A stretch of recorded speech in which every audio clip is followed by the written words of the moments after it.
supposed to come down? Reverend Thomas is supposed to be down here too? I called him and said I would be honored to be closing. Good morning, everyone. Good morning. We're going to go ahead and get started, and hopefully people will come in throughout today.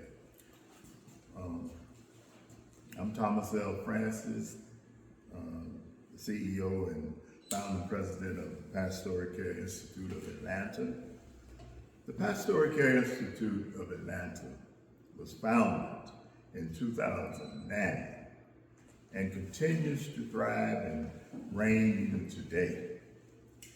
Through a chain of spiritual events and resilience, the Lord led me to be a catalyst in heightening the awareness of mental challenges that plagues our churches and our community. Through that effort, I grew to realize mental health matters. Mental health matters. Mental health does matter. The PCIA, the Pastoral Care Institute of Atlanta, feels the need to heighten the level of awareness for mental stability and competence, especially for those serving in leadership roles. In order to accomplish this, the goal, we passionately work to achieve the goal that's set forth by the Pastoral Care Institute. It is important to present and bring to reality forums such as this, the Mental Health Wellness Conference. Our vision is to have a healthy community dedicated to the wholeness of life, to care for and respect every person so they can fully achieve greatness in the goodness of their ambitions. Our mission statement is to provide counseling services to individuals, couples, and families. We will empower community leaders to develop and strengthen their wisdom through self-awareness. We exist for the purpose to recover and heal the existing soul. A few statistics to be aware of. Nearly 1 billion people have a mental disorder, and anyone and anywhere can be affected. Depression is a leading cause of disability and a major contributor to a global burden of disease.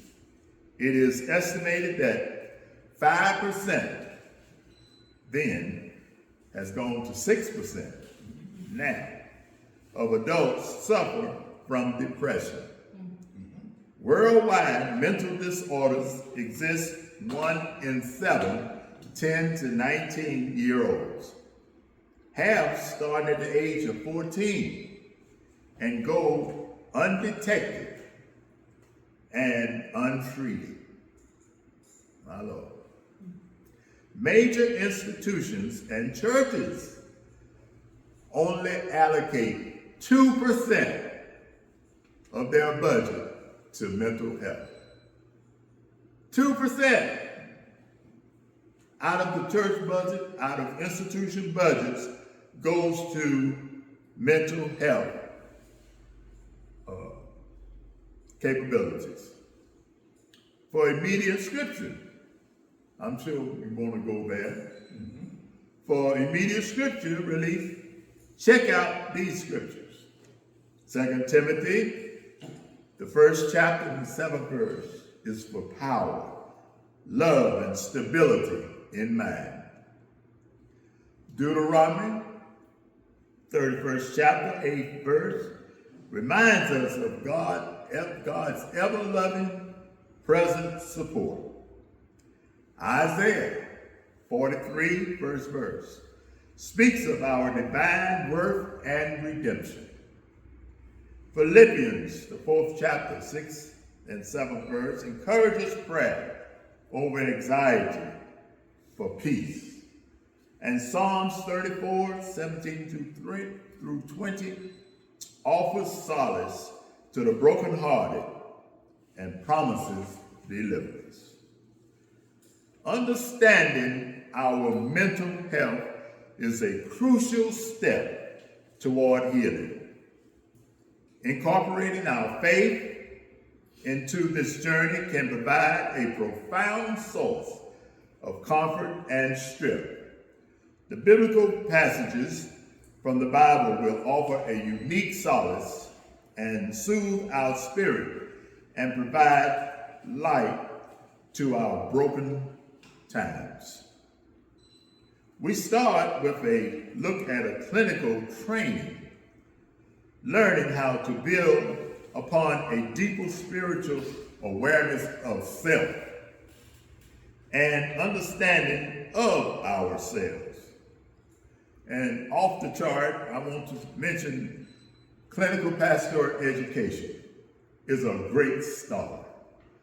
What it does, it goes within ourselves to allow us to see from where which we've come, how we've come, what affected us, how our then associations, our actions, our feelings persist even today.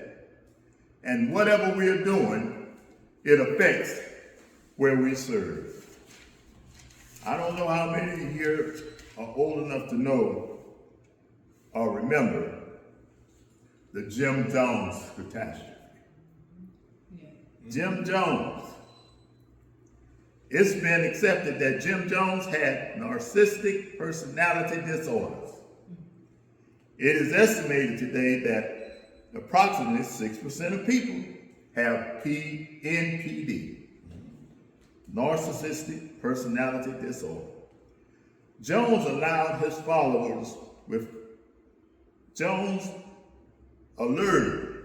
his followers with charismatic, dynamic leadership.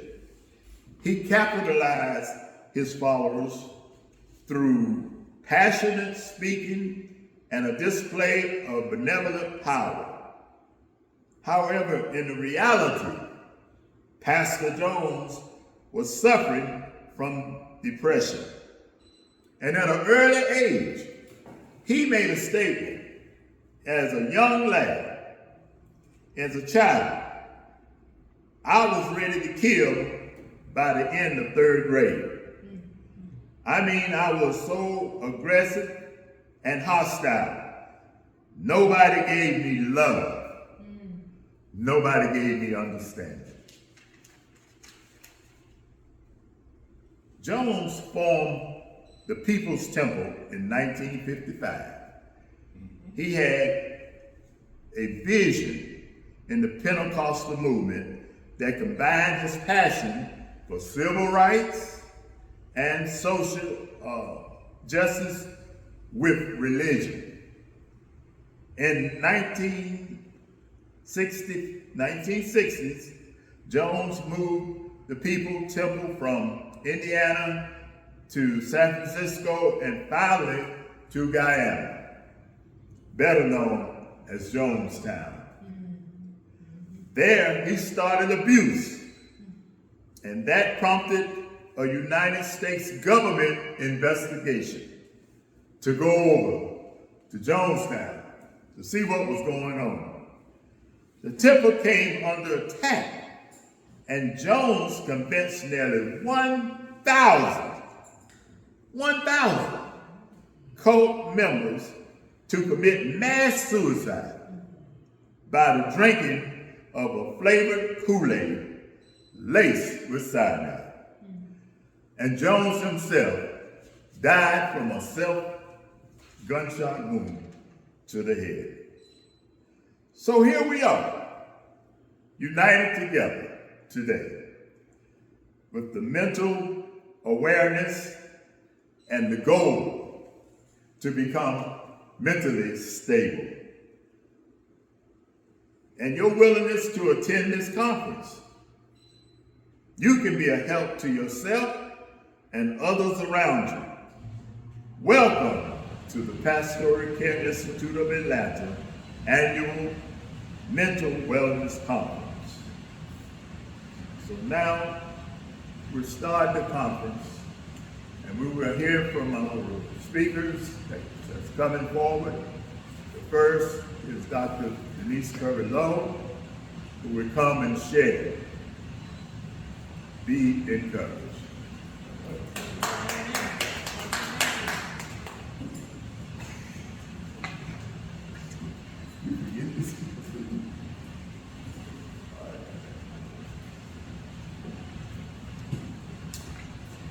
Good afternoon, everybody. Welcome to PCIA's Pastoral Care Institute's first Community Wellness Conference. And we are grateful to the host of this church, Reverend Will Thomas, who gave us the opportunity to be here and to hold this conference. My purpose for you to listen to me today as I talk about CPE and youth. Yes. Caring for others in a clinical setting. So a lot of you may wonder, what is CPE? CPE stands for Clinical Pastoral Education, and that is a training a chaplain will attend when they are looking to become a chaplain in a hospital or hospice, maybe even at work. They have corporate chaplains as well. CPE is a ministry that gives us training to show us how to be at the bedside, how to be actively listening with a person, with a family member who's going through crisis. And you may ask, what's active listening? I'm sitting here talking to you, so you're active listening to me, yes.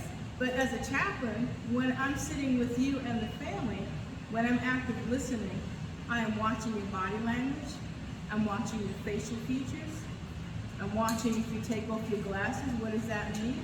If I do this, are you really hearing what I'm saying, or have you just told me to shut up? So active listening involves me looking at the surroundings and looking at you to get a picture of where you are in your crisis. Now you must wonder, well, if I'm actively listening, what am I saying inside my head? Am I having a conversation at the same time that you're talking? One of the key things about being a chaplain and working with clinical pastoral educators is that you have to learn how to be present with the person. Being in the same room with them, looking at their surroundings, hearing their words. And when you hear their words, that makes such a difference because the words you hear can also spark a conversation. I'm going to use Dr. Francis as an example. Dr. Francis, it's great to see you today. How are you doing? I'm fine. You're doing fine. Okay, what's going on with you today? Since I saw you yesterday, you seem to be happier. What changed from yesterday to today? Yesterday I was down. Yeah.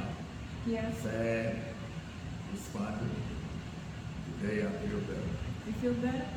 Okay, so let's talk about being sad and despondent. A lot of the people that we talk to will tell us, well, yesterday I felt lonely. Yesterday I felt despondent.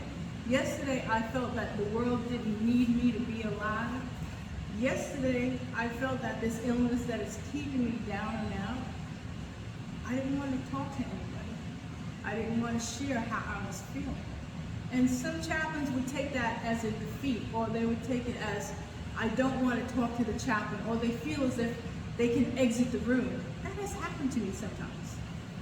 When a person who's talking to chaplains, because that's what I'm a chaplain, there are times when the person that I am talking to shuts me down without even saying the word shut up. They may turn away. They may close their eyes. They may stare at something else in the room. All those things, that's part of active listening. All those things is what's showing me how can I reach this person Now you gotta remember too, as a CPE educator, as a person who has provided training to other chaplains, I encourage the chaplains not to feel defeated, because it's not about them. It's about the person you're talking to. It's about the family that may also be in the room with that patient. I work in a hospice unit where we have many different families and also many different patients. Various different types of illness and things that they're going through. And I have to be mindful of that. I remember when I first started to learn how to be a chaplain, I was going to church full-time, in the church I'm right here. And as a full-time church member as well as a minister, I had to learn how to separate the two. I had to separate the two environments because they're all very different. I'm not saying that as a pastor you can't be a chaplain, but you have to understand your audience. That's another thing. You have to understand your audience when you are in the room with that individual. And knowing them doesn't necessarily mean you picked up the medical record. It means you read the room. When you walked in the room, you read it and you figured, okay, uncle is here, auntie's here, mother's here, father's here, patient's in the bed. Who is the person in the room that is going to guide the conversation? Who is the person in the room that you're going to be able to talk to, maybe outside the room, because you felt that it wasn't appropriate to speak in front of the patient? But you ask them, what are the things that you feel comfortable talking about? You can even ask the person, John, I see you're having a hard time eating today. How does that make you feel? Not being able to eat, not being able to swallow, not being able to drink.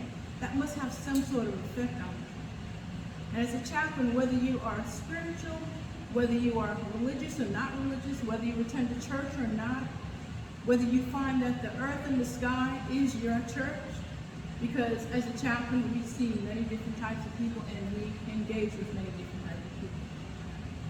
So one thing I do want to encourage you that if you do go through CPE, which eventually we will offer that class, we will offer training to you as a minister or a layperson to understand what CPE is and how you can contribute to that family in their time of need and their time of crisis.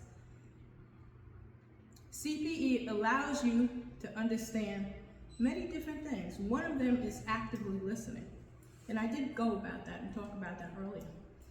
It's understanding that the words that the person says matters. The way they say it matters. The way they present themselves to you matters. All those things you have to take into consideration.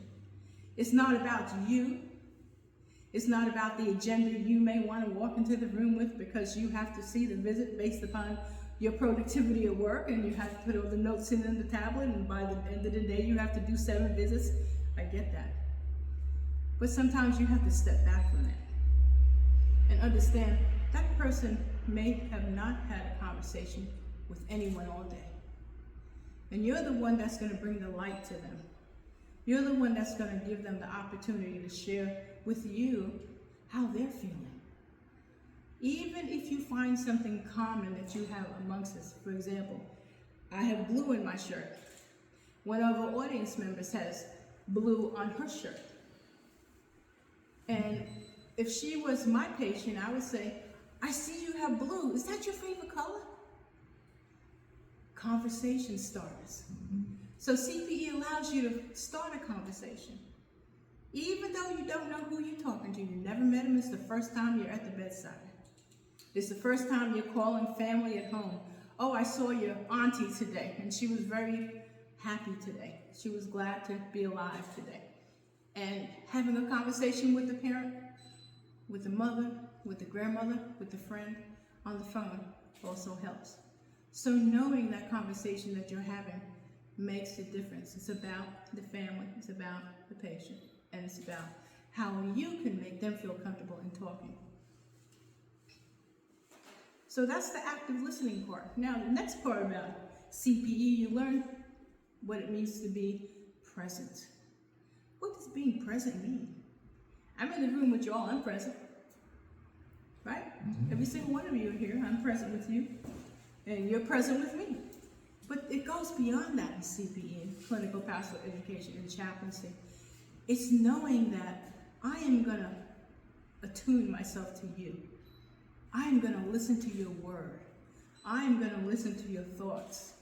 I am going to see what's going on in your environment surrounding you. And listening to that and watching that, I am present with you. I'm not thinking, okay, what's the next thing I'm going to say, which is considered a background conversation in your brain. I think a lot of us have done that before. When you're having a conversation with somebody, you say, okay, what am I going to answer? What am I going to say? What's the next topic? How can I get out of this? That's right. So having that type of admission, knowing that you are going to have a conversation with that person and be 100% there for them, because they're counting on you to be there. So that's being present. One more final thing about CPE that you need to understand is conversation. CPE empowers empathetic conversation. What's empathetic conversation? Miss Gwen broke her leg the other day and she's in the bed. She's in pain and she's been in pain for the past 5 days, and they keep giving her medicine to alleviate the pain and it's not working, and she keeps complaining and she gets sadder and sadder each day. And I say to her, Gwen, I'm so sorry that your pain has not been relieved by the medicine. How can I help you through this? How can your spiritual walk help you through this? She may engage me, she may not.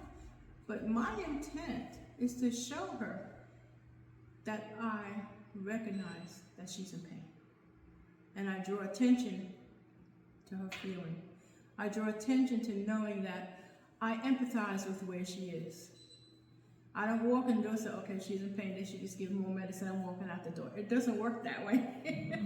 Because that's devaluing her and devaluing her presence and devaluing where she is. So CPE will teach you all this and many other things, which I don't have all the time to talk about today. But I just want to let you know, when you do take that CPE introductory course, which we are developing, it'll give you the introductory to chaplaincy, to what CPE is, to what it means to actively listen, to be present, and to be empathetic. Now, the course we will offer is not a unit, and that's an educational learning phrase that we work in CPE. So a unit could be anywhere between 1 month, 4 weeks straight, 40 hours a day. That's a unit. Or it could be stretched out from August to January. That's a half unit. Or it could be a full unit, depending on the center you're going to.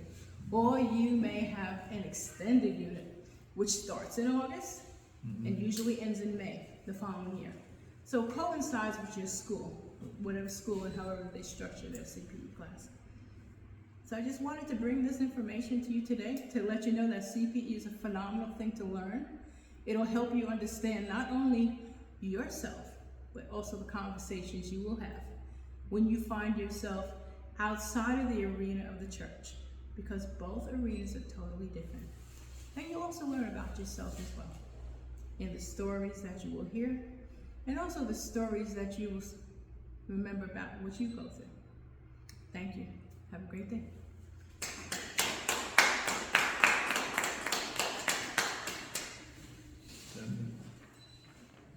ahead and do the mission and vision.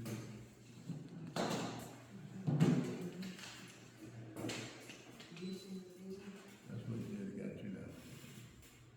Oh, the mission and vision? Just read it. Okay. You have it? I can pull it up. 1 second. Okay.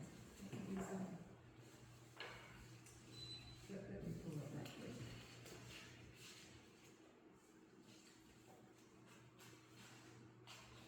Let me give you a little introduction. Um, Let me go through that while you find it.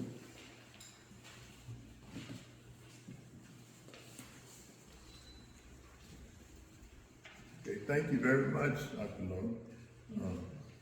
That was good information. CPE, Clinical Pastoral Education. Now we're gonna have the mission and the vision by Sister Linda Pickens will come and give us that. She's a certified grant writer and researcher. And then Brother Ted Kirk will come and talk a minute on youth mentoring. Okay?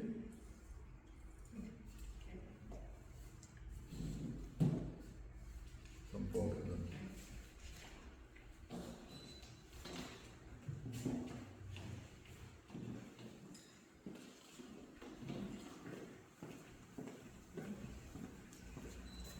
My name is Linda Pickens, and I am a certified grant writer and a researcher. I didn't know I was going to read this, but so pastoral care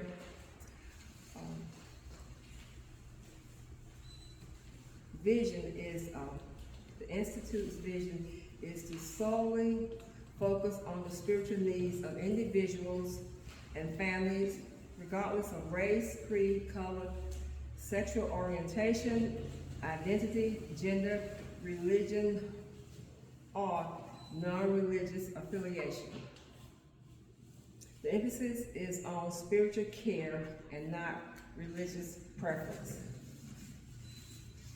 And our mission of the Institute is to bring awareness to the needs of people as it appears to an internal plea. And our method, Pastoral Care Institute's method, is used at the Institute to active listening driven by a yearning to stay present with the individual's given situation until it is addressed with mutually agreed upon guided solutions. And also PCIA's training will include grief and mental illness awareness.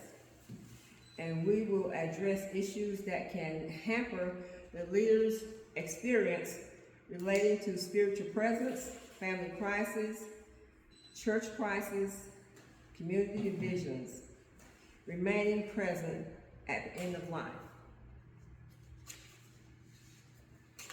So the recommendations for grief is to help others find direction after a loss and to normalize the situation through guided solutions.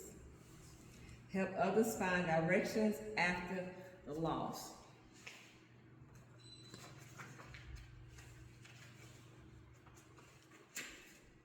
Okay, so I just read the vision, the mission, and Pastoral Institute's methods. So can I share a little bit about, okay, I can? So I discussed this with Thomas last night. He wanted me to share a little bit of my reason for doing what I do, and a little bit of my life story. I'll try to make it short. Now, actually, I had started writing it out, so if I mess up, then look over me. So I've worked in mental health. I worked for a community mental health center as a consumer advocate. So I worked with patients and I advocated for patients, and I did a lot more than I realized I was capable of doing. I met with the staff, and I just, I enjoyed what I did. So what happened is that I retired from a major corporation and I went to work for a mental health center part-time. What happened is that probably now at this point, about 50 years ago, I was diagnosed with a physical ailment, which is lupus, okay? So with lupus comes, of course, a lot of physical ailments. It can affect a person emotionally. So I was eventually diagnosed with clinical depression, okay? So, and while I was in mental health, I learned so much about depression, anxiety, and all the emotional illnesses. So to me, it was actually a blessing for me to have worked in mental health because I learned a lot. Even though I was going through that physical ailment, I didn't quite understand everything about the emotional part, but I was determined to be healed because my doctor had told me that they wouldn't know what the outcome of the lupus would be for 5 years. And I didn't know. I mean, I would lay in bed at night sometimes, or anytime it hurt for the sheets, the covers to touch me. Which, if you think about that, you know, like maybe diabetes, high blood pressure, and when it hurts for the covers to touch you, I mean, that's going to lead to anxiety and depression. And my mom was a great support at that time. I was determined that I was going to survive.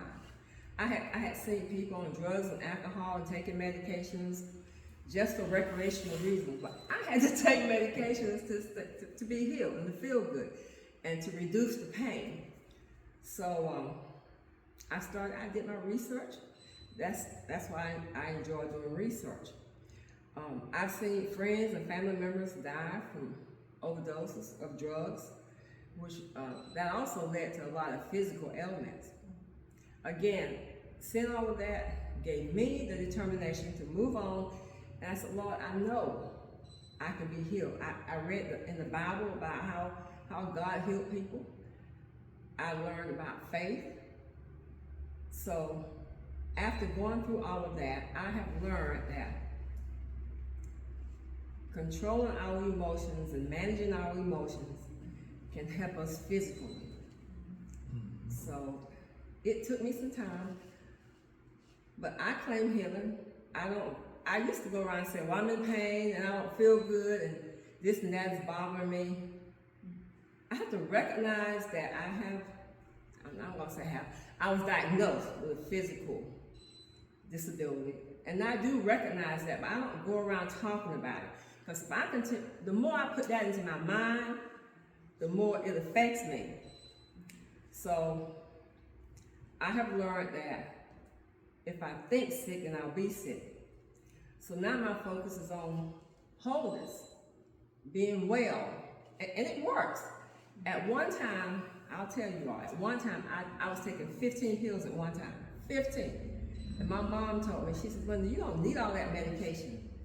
You know, you just, and I really didn't, because I will not say don't take medications.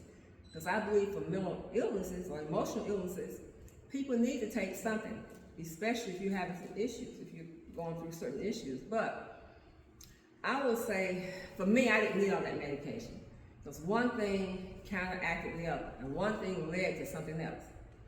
So as of today, I mean, it comes with eating right.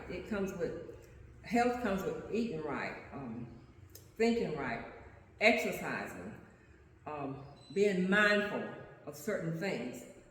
So I can truly say today, I believe I'm healed.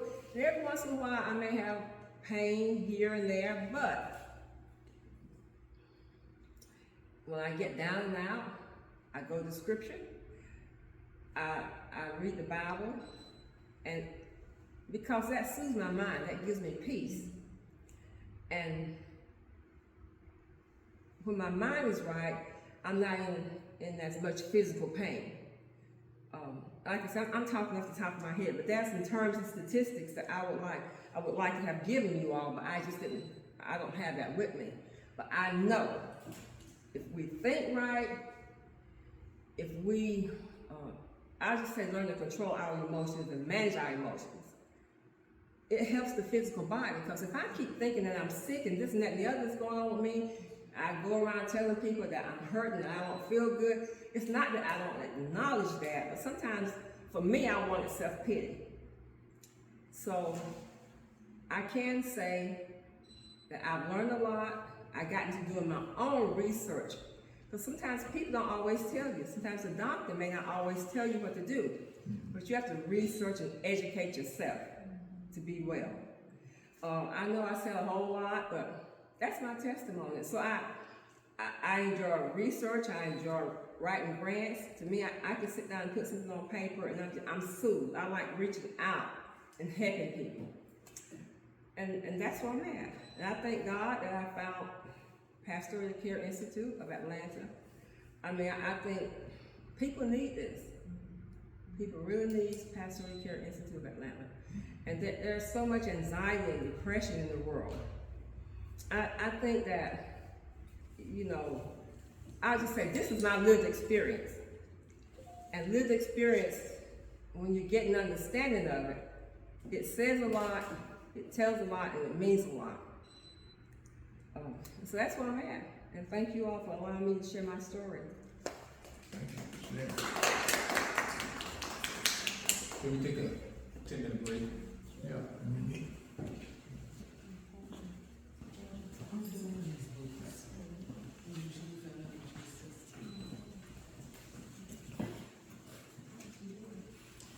At this time, we'll take a 10-minute break and be back shortly.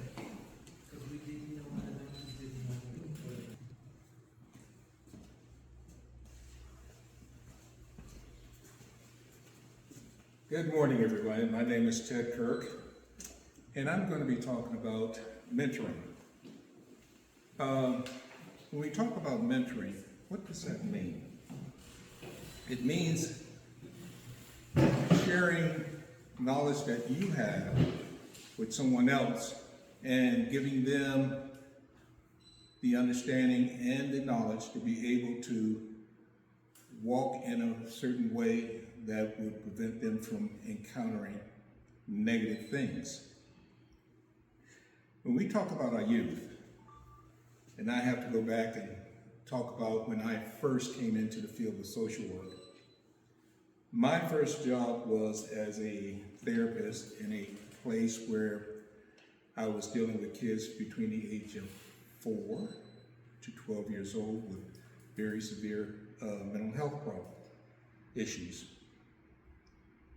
And I began to find out that even though they had these severe psychosis, the one thing that they really wanted was to be loved and to have someone love them. And the staff at the house, we had 12 kids, we had 4 active staff members, and 1 house director, and me as a social worker and a doctor.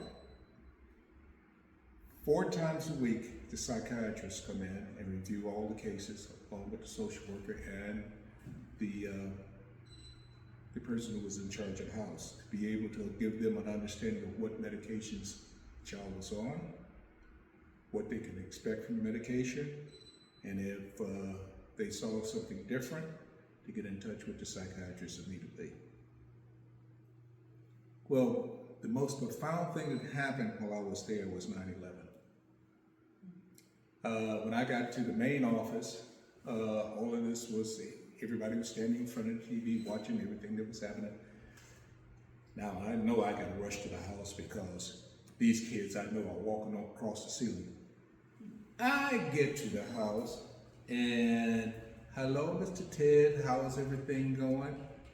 Their reaction was totally like nothing has happened. They saw things on TV. 2 weeks later, their reactions were totally different. Even though the family members had come in and saw them, the reaction was totally different. The first thing that they were concerned about was the welfare of their families. My mother could have been there. My father could have been there. My cousin should have been there. Is it going to happen to them like it happened up in New York? That was their main concern. So when you look at what they were concerned about, how do you interact with them in order to get them to be able to calm themselves down and get their focus back on what they need to do for themselves? What I did with them was to make everybody put on their coats, and we did a walk down the canal. We had a canal not too far from the facility, to point out the wildlife that was living in that canal and to show them what the wildlife was doing in order to maintain themselves in the present. And to show them how the parent of the wildlife was treating their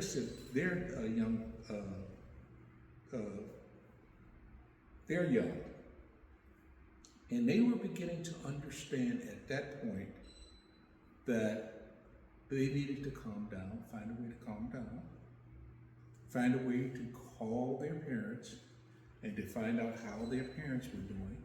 And if nothing was happening with them, to be okay, everything was okay. But we went through that period, and every now and then there was a little upheaval, and we were able to work through it. But you have to understand that each one of them needed something different in order for them to be able to understand that nothing was happening with their loved ones. Each one of them did not reflect a one treatment fit all. Each one of them needed something different. And when you move through the elements of interacting with youth, even though you might not be in the active mentoring phase, you begin to develop certain understandings. I've gone into detention centers for boys as well as for girls. Found out that it was totally different for boys as well as for girls. And found out that there's a lot of things that was missing that should have been there because we knew better. We actively knew better, but the changes that needed to be moved forward in mental health didn't move. Why is it that mental health moves slower than any other phase? Why is it that mental health is still trying to step out of dark ages? Why is it that the treatment for our youth is a lot different than for adults? How is it that the medication that is used for youth is not trialed on you, but on adults, and reduced for youth? So we have to look at a lot of the things that need to happen in order for us to be able to effectively develop very concrete mentoring for our youth. I'm not going to say that I'm an expert, but what I am going to say is that my experience in various milieus showed me that whether it's an affect disorder, depression, psychosis, either one of them, bipolar disorder, whatever, what are they actively looking for? What do they actively need? What type of therapeutic intervention needs to take place that would make them feel comfortable in walking in and talking to their therapist? Play therapy, very good. Very good. Play therapy is one of the better ones. EMDR, eye movement desensitization reprocessing, another one that's very good. Because what does that do initially? Eye movement desensitization reprocessing gives that person a safe place to go when things become overwhelming. Not only in therapy, but in their life as well. Now we talk about bullying. I don't think there's a person that's in this room who has not been bullied. But the level of bullying that we experience, the children of today cannot handle, because their experiences are not the same as ours. So from their perspective, we have to be able to acquiesce to their needs. And if we take our needs and understand that it's not our needs that need to be put forward, but it's their needs that need to be put forward. So when we talk about mentoring youth, let's step away from the sports figures. Let's step away from mom and pop. Let's talk about their needs for everyday survival. Let's talk about how the forms of nature can intertwine with some of the things that they need out of life. Let's give them a better understanding about the life around them rather than life to them.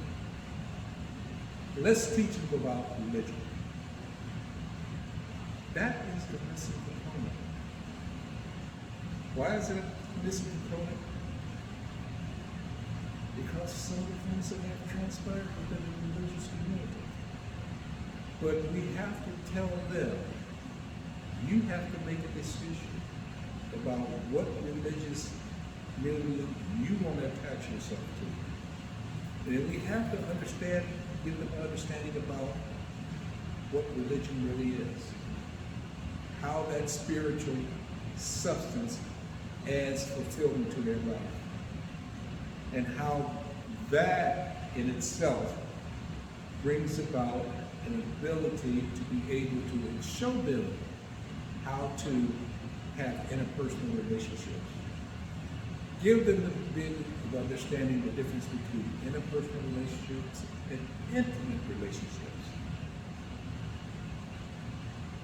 How to work within those milieux to give them a better understanding of what life can be for them. Because if they misinterpret interpersonal relationship or an intimate relationship, something's going to happen. How to be able to interact with adults. Sometimes that can be a very difficult process because all adults should not be interacting with children. I don't care what milieu you're in. I don't care where you are. We have to be able to educate. This is the form of mentoring. Is educate our youth so they can be better prepared to be able to leave the nest. It is that walk from the nest to their individuality. It's going to be the big thing. How to understand that they can be individuals without not being ostracized.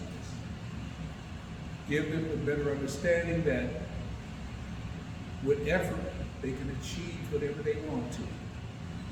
And within our generation, we had to fight the glass ceiling.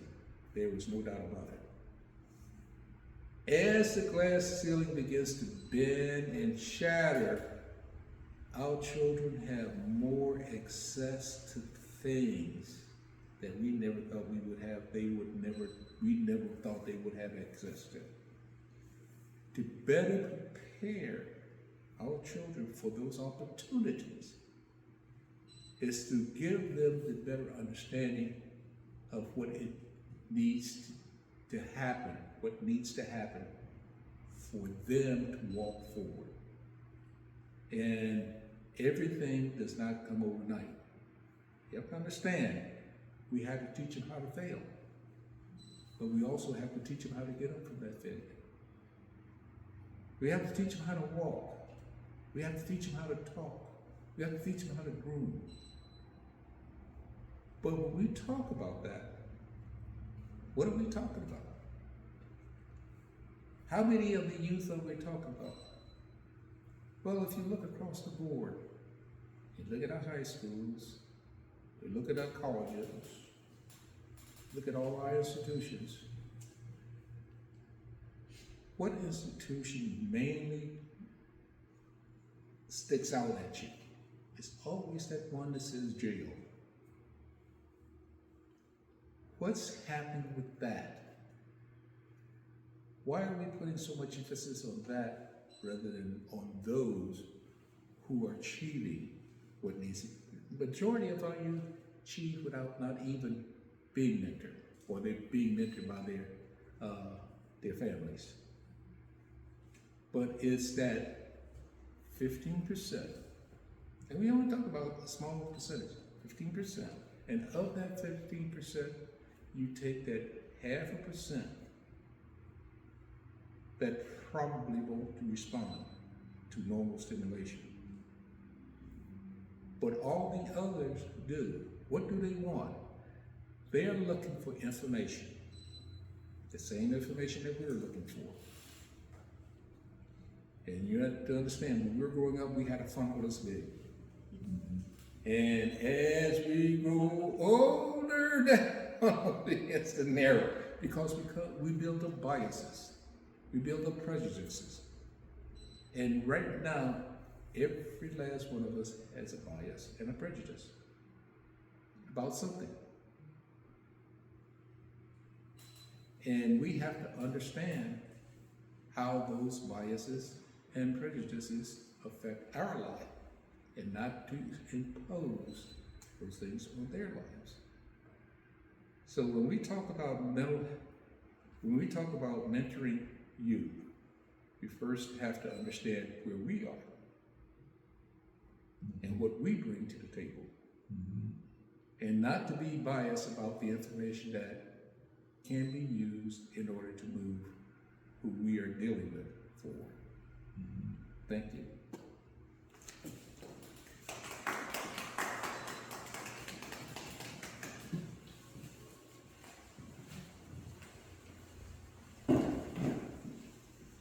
Thank you, Mr. Kirk. Very good, very informative. Now we're going to open up questions for chaplaincy and mentoring. If Dr. Lowe, can you come up? We have two chaplains here in attendance, myself and Dr. Lowe. We're both are hospice chaplains, and if anyone have questions, please ask them now at this time.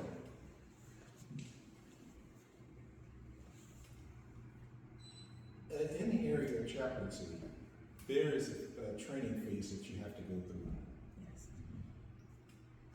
Can you sort of explain how difficult that phase is? I'll start. Okay. Thank you. That's a very good question.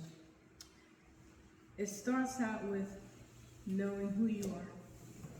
And it also starts out with knowing that you're called to do that particular work. Chaplaincy is not for everybody. I'm gonna give you my journey, but everyone's journey is different. I started out when I was young, when my dad was a pastor.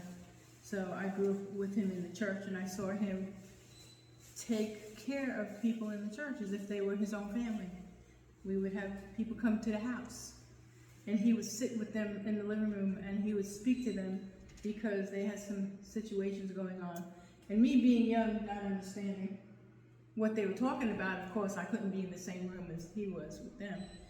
But over the years, I came to understand what that meant. It's being present with the person and listening to them in their time of need. And as I grew, I decided that I needed to go into chaplaincy. I tried everything else. I was a secretary for 22 years, and that just wasn't cutting it for me. I mean, it didn't do anything for me, basically. So I heard the Lord knock, said, I want you to go to seminary. What seminary? I don't know what that is. I went to seminary. I went to ITC for a year and did pastoral care and counseling for a year there. And I left there and went to Mercer and did a 4-year Master of Divinity degree in pastoral care and counseling. Now, you don't have to do that particular concentration. You can do any theological degree as a master's degree. But I chose that because that's what my passion was. I did that. I did CPE training. I talked about that earlier. And I did that for about a year in my school because we were given credit for that training. After I did that, I received a Lilly grant for pastoral CPE. So what that means, I was under the pastor of this church from 2008 to 2010. It was my residency period. And I learned everything about the church. How to run a church was the front end of it. And the back end of it was learning how to deal with different ministries and people who are part of the ministries and how to guide them as to what needs to be done within the church.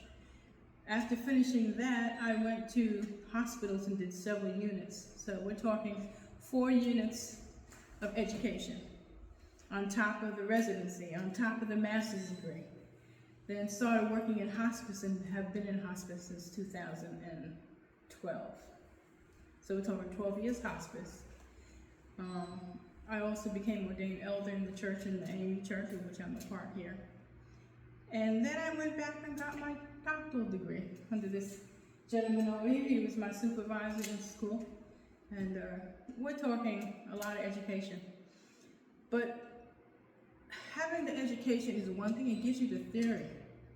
But the practical part is where the learning comes about. It's sitting at the bedside. It's knowing who you are as a person and having confidence to know that you're not doing this alone, that God is there. You have people like Dr. Francis, you have people like your pastor, friends who also go to school with you, they're also your resource.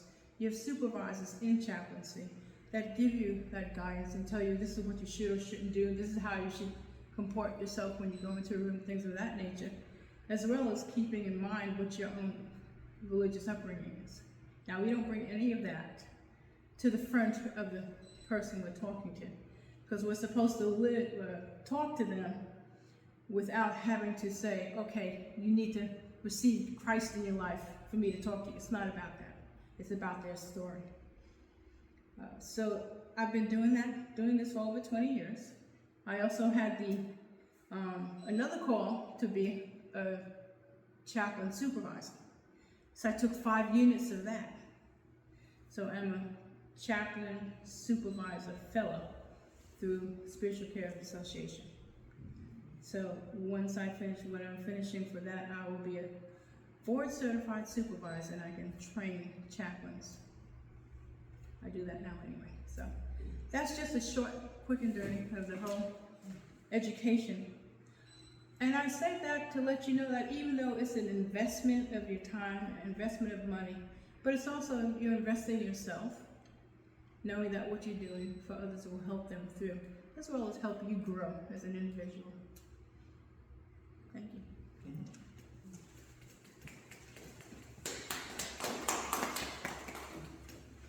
So, the question was about education as far as moving into chaplains. In this day and time, most chaplains have to have 4 units in order to get a good job. Okay. However, Can you sort of explain what the units are? yeah, those units. What is a unit? You want to go in. And you can have 1 unit to get hospice job, maybe at a homeless shelter, something like that. Units are dimensions of ministry as it pertains to you and those you serve, what level you want to be on.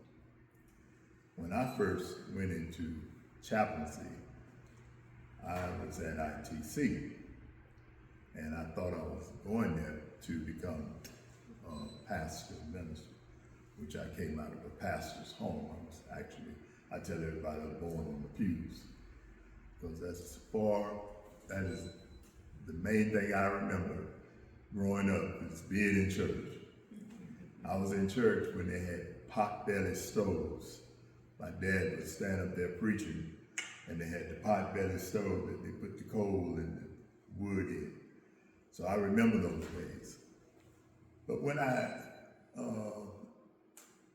grew up, I worked at Michelin Tire for 14 years, Michelin Tire Company.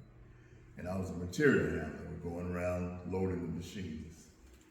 And something inside of me just kept driving then this is not this is not your final destination as far as career is concerned.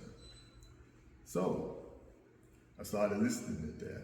And actually people were coming to me, asking me what was my desires after mission.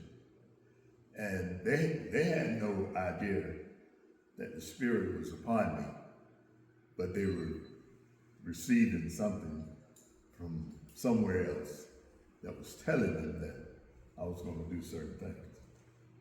So when I came down to ITC in Atlanta, I was in class one day, and Dr. Jonathan Jackson, he taught Christian education. And Dr. Jackson was talking about other facets of ministry. You don't have to be pastoring or preaching to serve in the capacity of ministry. And when he said chaplaincy and a counseling ministry, something connected inside of me. And I stayed after class and spoke with Dr. Jackson. I asked him, could I change my career field to chaplaincy? And he said, yes, you can do that. So I did that. But at the same time, it was something inside of me driving me to get to know me personally. What is it God wants from me? I would ask myself that over and over and over and over again. What is it? Even the fact that I was at ITC, accepted at the seminary, it was something still driving me. Now, all of this is in this book that I wrote. I watched them die, and Dying Lives Matter. And some people perceive this to be a chaplain book about death. It's not totally about death. It's about facets of life, leaving one thing, going to another. How I grew up, leaving friends from one city to the other. My dad was a pastor. And as I made friends in Orangeburg, South Carolina, I had to leave them to go to Newberry, South Carolina, where my dad pastored there. Then I met friends in Newberry. I had to leave them to move to Greenville, South Carolina. And all of that's in this book. And then my father fought for civil rights. And he actually was instrumental for integrating the school system in Greenville, South Carolina. We were the first to go to integrated schools in Greenville, South Carolina, my family, my two brothers and myself. So all that's in this book, and everybody look at this and they say, oh, he's talking about death. Well, yeah, but not only the human death, it's a spiritual death, or death of different situations, moving from one thing, going to another. How I felt, how it made me feel. That is what chaplaincy is for me. Your feelings, being in touch with your feelings, learning your strengths, and acknowledging your weaknesses. That is the education of clinical pastoral education. I had opportunity to teach that to my students, and I loved it. They would come into class one way, and when they graduated, they found strength within themselves. And that made me happy. So, like you asked about the educational part, there is no education for me that I value stronger than the clinical pastoral education. It allowed me to look at myself, know who I am, the strength I have within myself, and know that the God that I serve loves me just as I am. He loves me, and I love him. And I love people, and I get that back from people. So that right there is rewarding within itself for me to be able to come and share.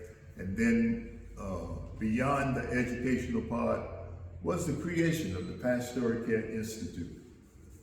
being able to share that inspiration, that teaching, that education of becoming strong within yourself, it does something for me.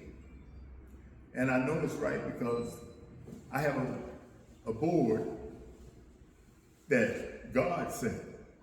It had to be God sent. These guys come and they give all they can give to see the Pastoral Care Institute evolve and move forward.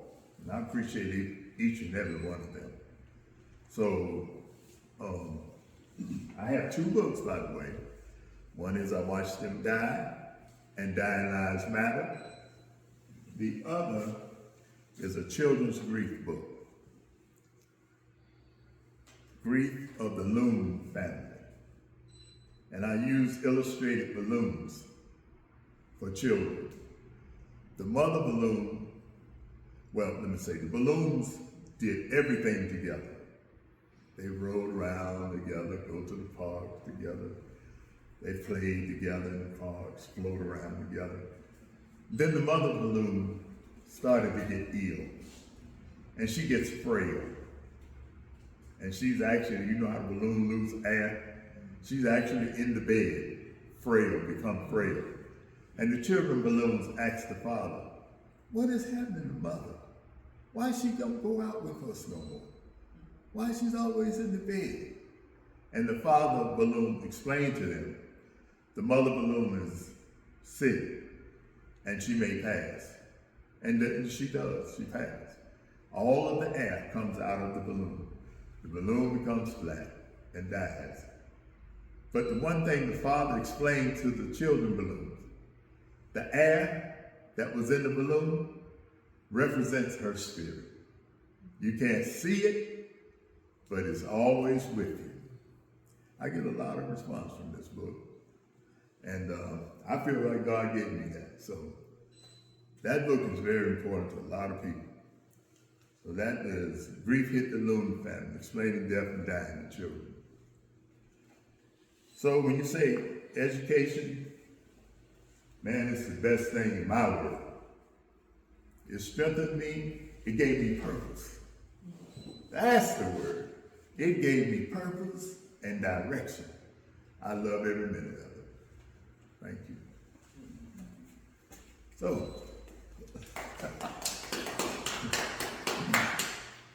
now, Mr. Kirk, can you come forward?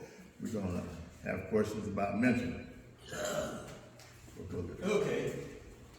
And I have the first question. Brother Kirk, you know, the kids of the day, I know when I talk to them, amongst themselves, they find mockery, laughter, joking.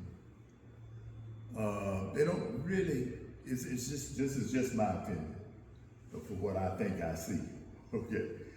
They don't really get serious until something serious happens. And my question to you is, how can we get them on a serious charge before destruction happens? It's like the other day, the shooting up in Appalachia. I saw a new kind of kid. I saw a new kind of kid after that happened. But before then, you know, there's a lot of joking, horseplaying, bullying. So what can we do, or what do you think we can do to get the kids to know the sincerity of being alive and moving toward a goal? That's a very, very involved question. And when we look at all the shootings that have taken place, we can find some commonalities. But the biggest commonality is that the inaction of the adults prior to the shooting. Now, one of the things that transpired was that there was a lot of information about this kid prior to the shooting. And when we look at what was done by the administrators and the parents, you find very little action. So what needs to be done in the time that things beginning to evolve? We need to be proactive. We need to be not to the point where it's dominates the spirit of the child, but be able to encourage the positive action of the child. Every child that comes through, the hardest difficulty they have is when they reach the 5th grade. Up until that time there's a different educational process. When they have to read to learn, when they have to convert to that read to learn, that's when most of the difficulty starts happening, because it requires more focus. And when that focus is not evident, and there are certain things that is impeding that focus, then you begin to find out that that child begins to step back from the mainstream of society and begins to develop a reality that they feel comfortable with. And if that reality is not taken into consideration, then what happens is that we have Appalachia, or we have what we call some of these other shootings that have taken place. The biggest point that we need to do is we need to recognize that this society is not a run and gun society. We're in a modern day society. Some of the things that was deemed important prior to this generation should not be as important. There should be certain things that should be curtailed. There are certain actions that we as adults need to take in order to protect our children. And sometimes it takes us as adults to be able to assist that child in maintaining a positive perspective on life. When a child within a family begins to develop a negative projection of what they are encountering, the main focus should be within the context of that family. And sometimes the family is not strong enough to deal with that. And we have to understand that. And those families that are not strong enough to deal with that do need some assistance. I'm not going to say help. I'm going to say assistance. Because with giving assistance, we strengthen and we provide directions to the family's abilities to make decisions and move their family ahead. Because if we say help, then we're going to stand behind that family and push that family in the direction that we want it to go in. That might be the wrong direction.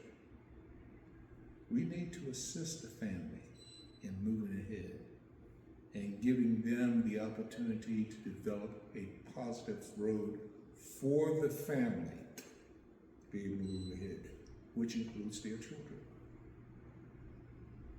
I have a question. Yes, ma'am. Dealing with families in what I do, I find that there's a lot of issues underneath that were never addressed. And I say that because grief brings out all kinds of thinking, all kinds of attitudes, all kinds of chaos, dysfunction, you name it, it's there. But because of this particular situation that has happened, it's forcing family members to do a lot of introspection.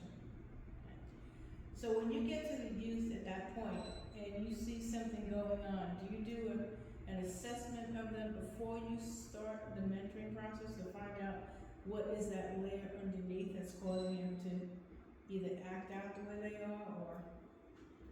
The assessment should be done with the whole family. It starts with the child as the clouded perspective. You have to involve the family. Guess what? When the child comes back home, who do they interact with? And if you think that you can do the mentoring and don't involve the family, you got a problem. You have to involve the family. And this is,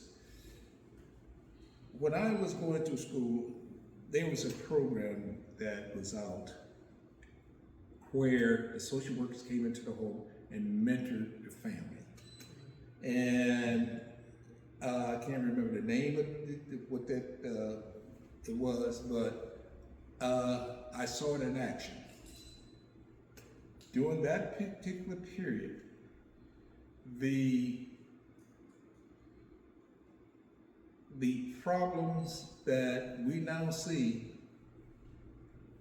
seem to have been reduced. Because what happened is that the social worker was involved with the family up to 4 to 5 times during the week, and even more. As the family progressed, the social worker's attention diminished. In other words, the family was learning how to make better decisions. So the social worker stepped back. And the process is that the social worker and the parents were working very diligently in terms of being able to provide substance and to provide teaching to the children. Now, in all cases, did it work? Probably not. But it gave the family a foundation to start on. I remember my first child protective services case that I went out on. And the issue was that we had to talk to the family about doing a couple of things in the home in order for us not to remove the children. We gave them 2 weeks. We will be back in 2 weeks to see if there was any progress. We came back within 2 weeks. The place was immaculate. But that wasn't the crowning point.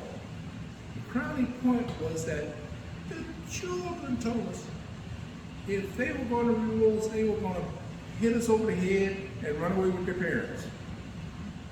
What does that tell you?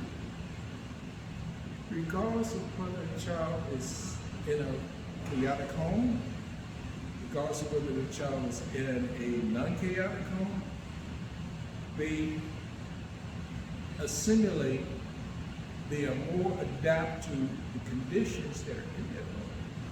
That if you remove the child from another home, they may not be able to sustain themselves. So to be able to work with the parents in that home and give them an understanding that there's better ways to make decisions about the welfare of their family. It's a better way to go. Because if we look at our families, every decision that was made in the family was a good one. But our parents knew how to change directions and be able to give us a better understanding of how to proceed forward. There's never a true way. If you take two families and put them together, they will probably achieve good success different ways. Culture within a family tells you why. We can't destroy their culture. We have to we have to extend and let that culture move forward. Everybody doesn't celebrate Thanksgiving the same way. That's great. Everybody doesn't celebrate Christmas. That's great. Everybody doesn't celebrate the 4th of July. That's great. The best part of it is how do they celebrate among themselves? And to give them the opportunity. This is where the mentoring process starts.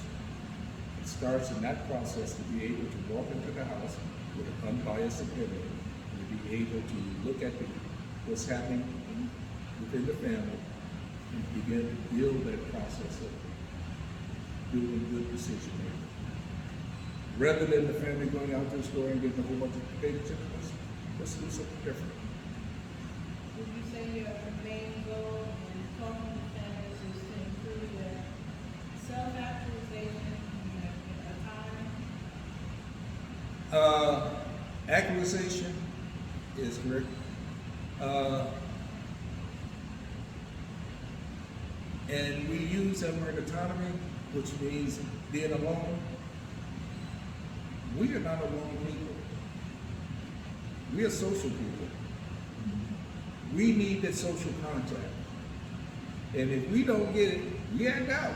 Simply, we act out. We want that social contact. So when we say to be able to fit within the construct of the community, and that's what I always use, fit within the construct of the community.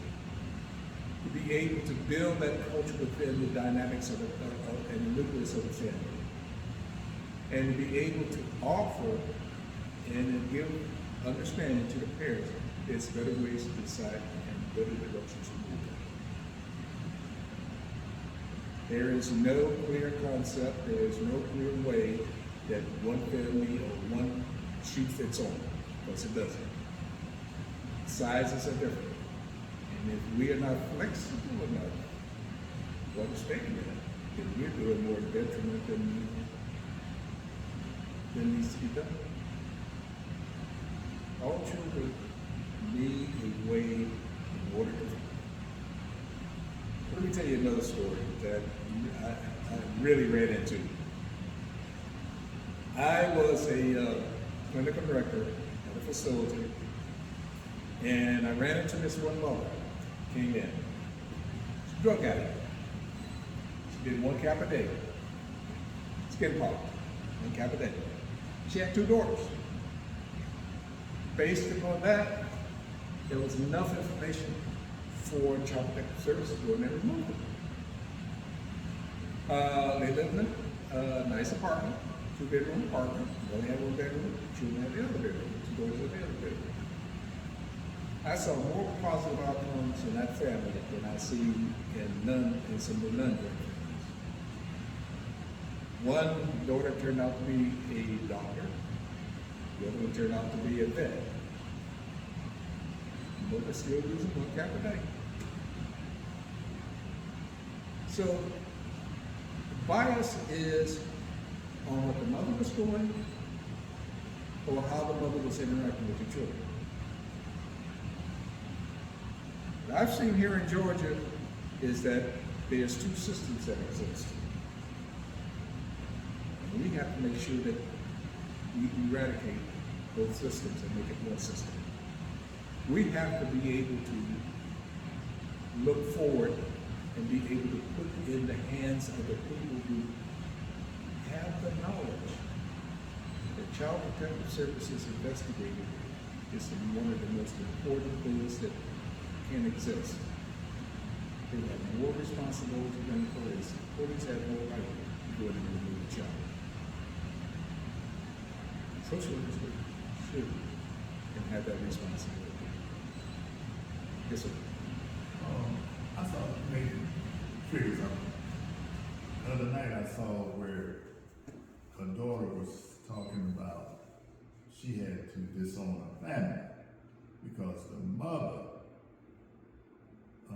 imposed narcissistic behavior between her and her sister. Mm-hmm. So does that mean the mother was narcissistic? And here again, we have to move and we have to be flexible and we have to understand that where there's past within the family that is harming the growth of the child, we have to be able to step in and make recommendations.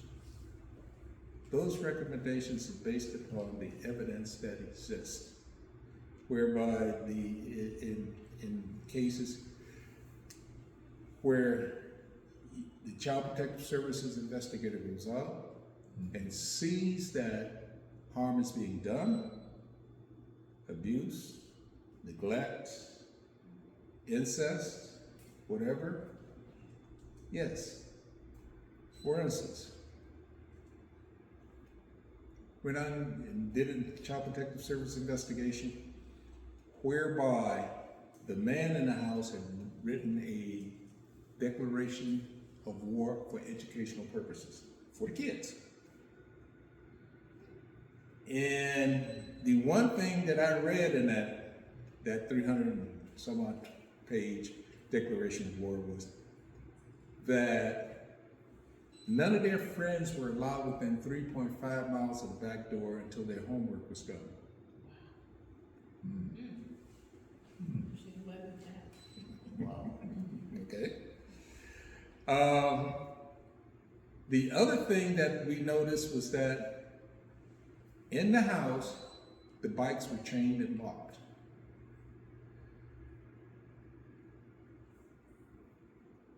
So we had to go in the court, get him out of the house, get the chains and locks off the door. The windows were nailed shut. Had to get all the nails out of the windows. And to make sure that he never came back to the house.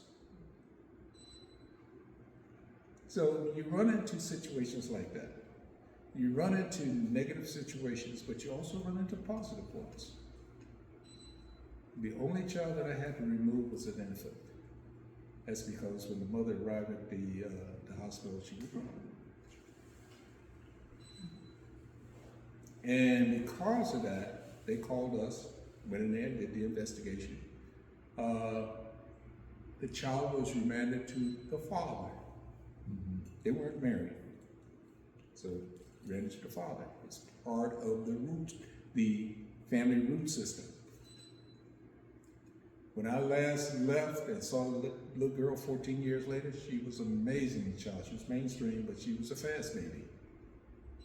And with being a fast baby,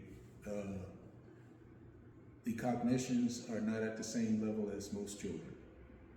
But she was doing well being mainstream. She was doing well. She was, if you saw that young lady today, you would say, whoa, this is a fast baby? Yes, she was. She had no bridge in the nose. Eyes were way over here. So, when you look at situations like that, great. Children in the autism spectrum, from nonverbal to verbal, nonverbal to Asperger's, you have to be flexible enough to be able to deal with the family under those situations. Children with mental health disorders, whenever they go to school and they're in mainstream, we talked about this before, we have to work with the parents in order to be able to ensure that whatever on that IEP is being given to the children in the educational system, and not to accept, well, we can't do it. Yeah, you can. It's court order. So those are some of the things. I hope I've answered everybody's questions. Thank you. Good.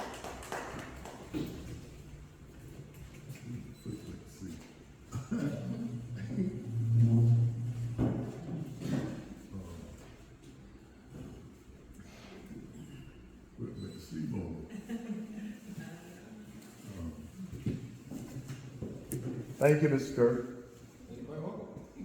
Are there any more questions, either for chaplains or mentors? Anyone want to contribute? Anything? I have a question. Yes. I'm not really sure if I should hold this for the second panel discussion or CPE. But in telling my story, I talked about how the mind affects the body. If you have a healthy mind, you can have a healthy body.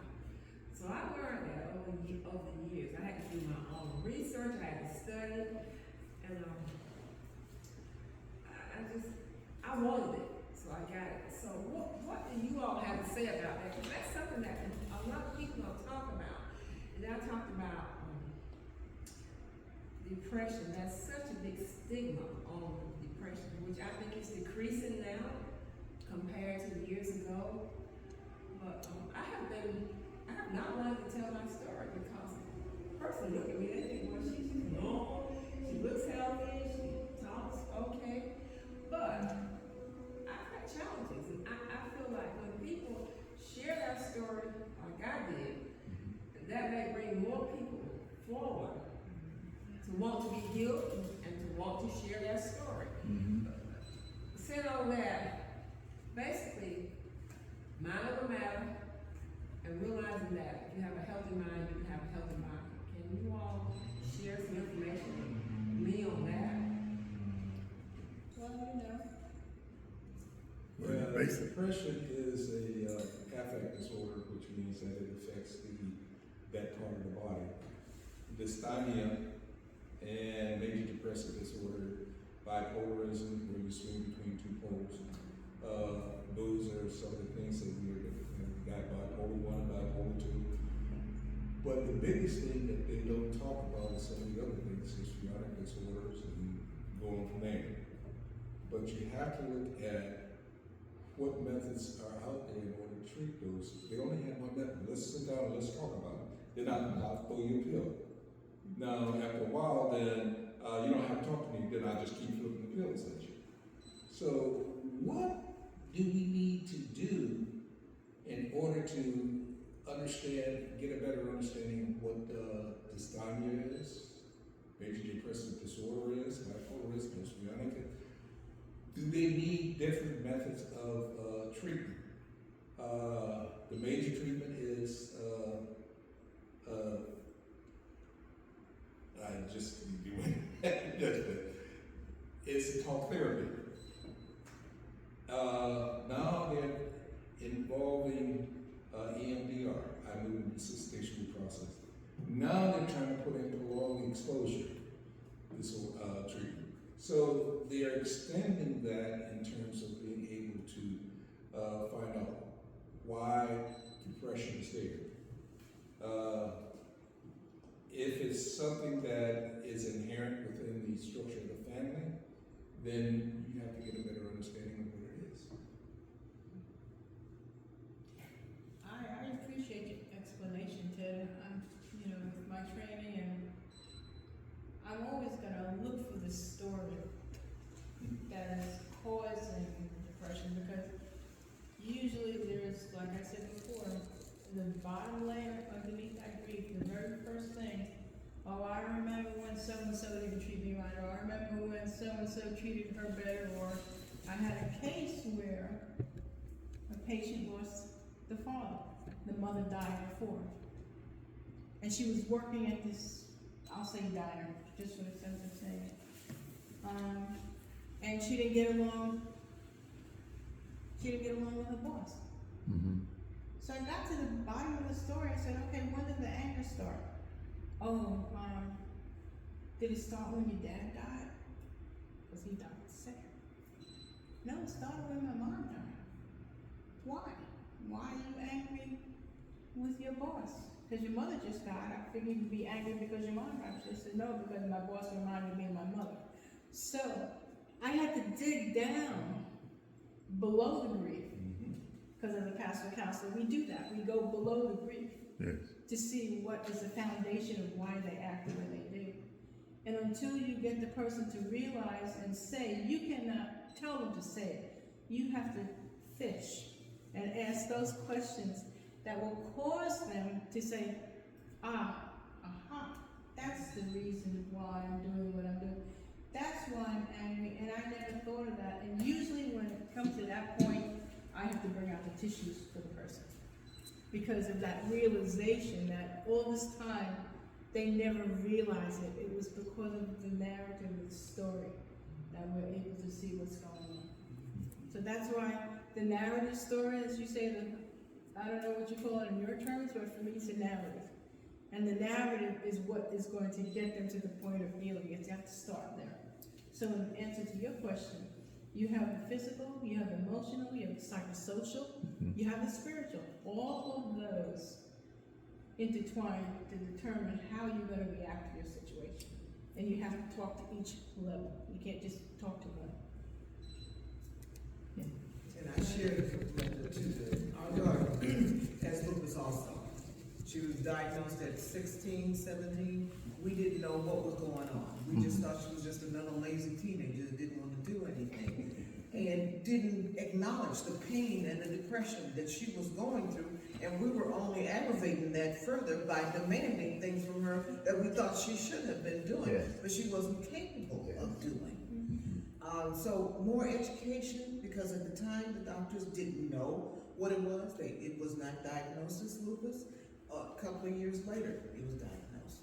If we had that knowledge before, her transition into accepting the fact that she had lupus would have been a lot easier on all of us, not just her, on all of us. And I regret that. And if I may, there's also one other thing too, especially within our culture, in the African American culture. I don't know about other cultures, I'm familiar with my culture, is that we do not like to tell people we need help. We do not like to tell people we are hurting. We always have this facade of, oh yes, I'm strong, everything is fine, but inside is like this, your head is like this, and your body's following suit. To the point where you find yourself flat like this piece of cloth. It doesn't have any body to it, it's not moving, and you can't live like that. So when you hear or you see somebody saying, I don't want to live anymore, you have to ask those important questions. Do you have a means to kill yourself? Do you have a plan to kill yourself? When was the last time you thought about killing yourself? What was the outcome of that? And that will determine, you must refer to a psychologist. You must. Chaplains, we are mandatory reporters. We must refer. Because we are not, unless you're a licensed psychologist, you cannot do that. You have to refer to the people who know how to do it. Or tell the person, get on the phone, get your parent, whomever's your caregiver, 911, I'm having a crisis moment, I need to go to the hospital. And then they'll do a 1013 or something and evaluate you and assess you for what you need to have, get you through what you're getting through. But if you know somebody in your family who has spoken like that, don't say, oh, they'll get over it. Oh, let's pray it away. That's something you have to act on. That's very important. Thank you. Did that answer, Linda? I just, and based on everything you all have said, I mean, it's like I have to constantly educate myself, and I still go to counseling. I think it's healthy. It doesn't mean, for me, I learned, it doesn't mean that anything is wrong, but that's what keeps me healthy. Talking it out, talking to someone, But thank you all so very much. This is good. But one of the good things about media is that right now it's going in because everybody doesn't have to come to the lab in order to get treated. They can be treated over the media. The only thing that we don't get over the media is the actual body language. But if the person is willing to communicate, then we can usually work from that communication. And I applaud that part being involved in the treatment of people, because if transportation issues was there, they couldn't come for the therapeutic intervention. If anything else comes up, they couldn't come. But usually if they're in their homes and the therapeutic intervention is brought into their homes via media, then it's good.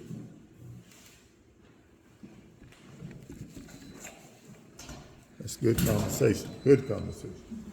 One thing that I want to mention is that we were always taught to keep the secret within the home. What happens here stays here. You know, don't go out and tell no one what's happening here in our home. So that philosophy kind of indoctrinates inside of us. So when we grow up, it's hard for us to expose what's really going on. But there's a benefit in telling what's really happening to you, you know. And there are people out here willing to listen. But one thing I've learned in my chaplaincy, we all got issues. Mine may not be yours. Yours may not be mine. And the severity may be different. But there is something going on in everybody's life. And just being willing to listen and meet people where they are, that's a great achievement right there. Just be willing to meet people where they are, what they're going through, listening to them. Listening, you know, sitting down and being patient and listen. In my tutelage with the chaplaincy, just the other day, went to a home, and before I could even get out the car, the wife came out to the car. The man was sick. The wife came out to the car and said, "Chaplain, now, don't say nothing about religion. My husband don't want to hear that." I said, "Okay, fine." So I go inside, and he met me. We met. He was getting ready to sit down. He said, "Well, where are you from?" And I said, I'm the chaplain for hospice." He did like that. That means get out. I said, whoa, wait a minute now, you gotta hear me through. And he said, okay. And I noticed he had soul music up on the television. I said, listen, I came to be a companion. Today I'm gonna be a companion. I wanna listen to you. And let's just talk. We don't have to, I'm not here to save you. But one thing I know, God has a responsibility in all of this. I can sit there and talk to him about soul music, and God can be working. So, and I know that.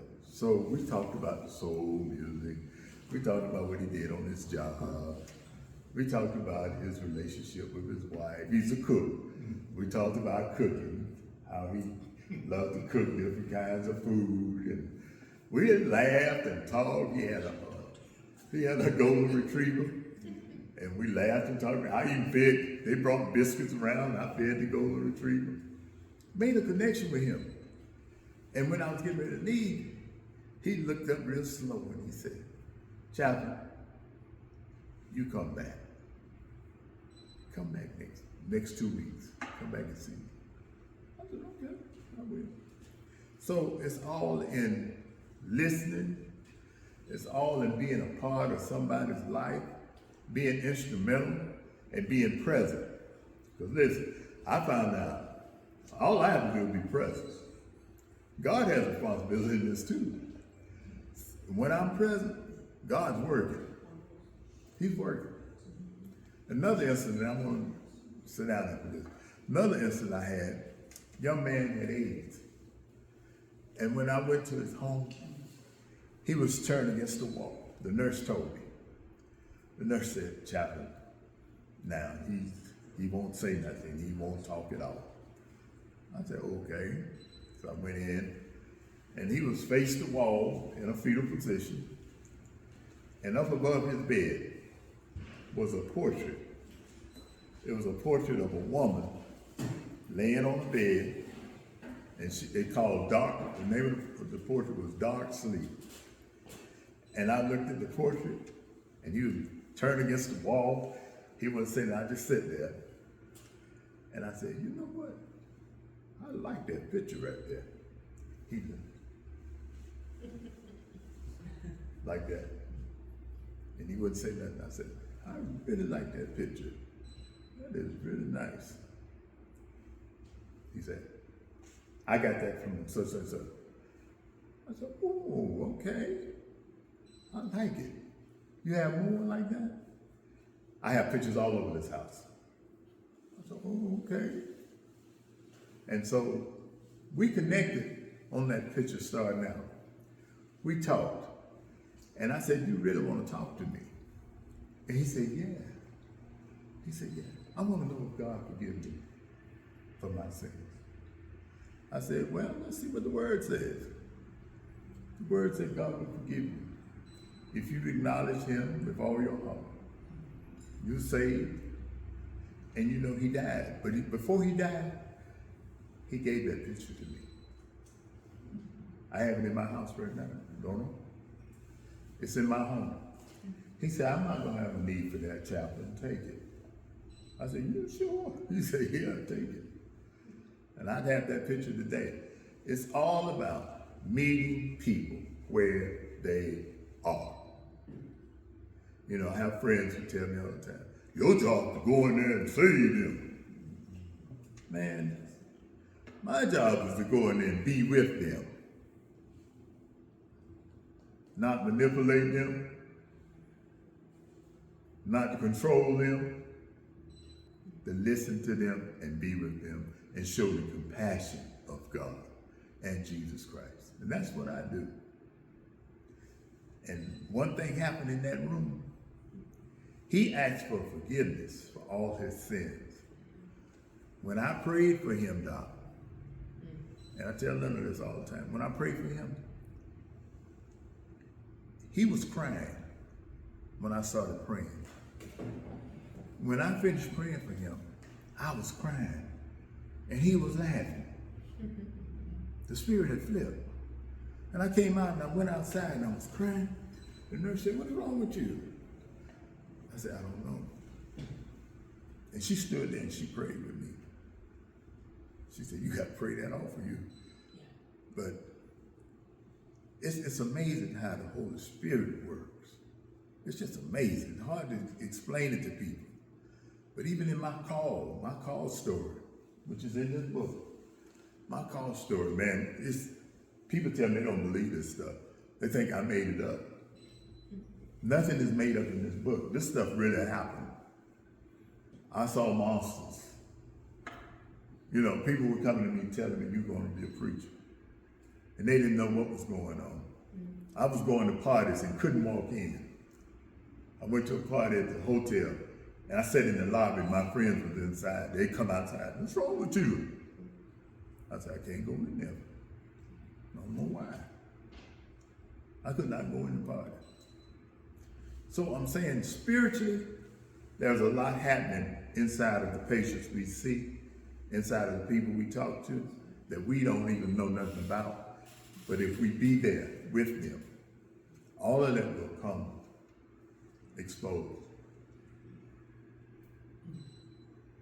It will. Trust God. Trust God. I learned it, y'all. I learned it. I went through it. I would go to ITC in my room. Well, after coming from Georgia Baptist at ITC, at the CPE program, I closed my door. People down the hall be, I know you're in there. I'd be in there in a fetal position myself, crying, sometimes mad. I come back to the room so mad, man, and then I'd be crying sometimes. It's like this in CPE. It's like this all the time till you graduate. When you graduate, it's like that. You still go, but CBE shows you who you are. Yes. Not only where you are, who you are, what you're going to do, who you're going to become, but whose you are. And if you didn't have any faith foundation when you started, you'll definitely have some foundation when you're done. Yes. Whether it's your own foundation that you grew up with, or another place that God is calling you to be. I know when I talked to Thomas, and Thomas was telling me about establishing a different method of getting, I guess, your CDs. Yeah. And the process that you guys had to go through in order to get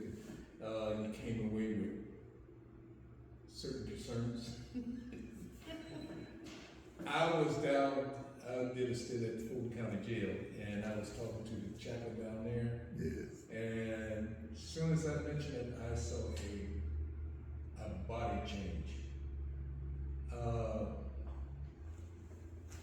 And it wasn't for the positive.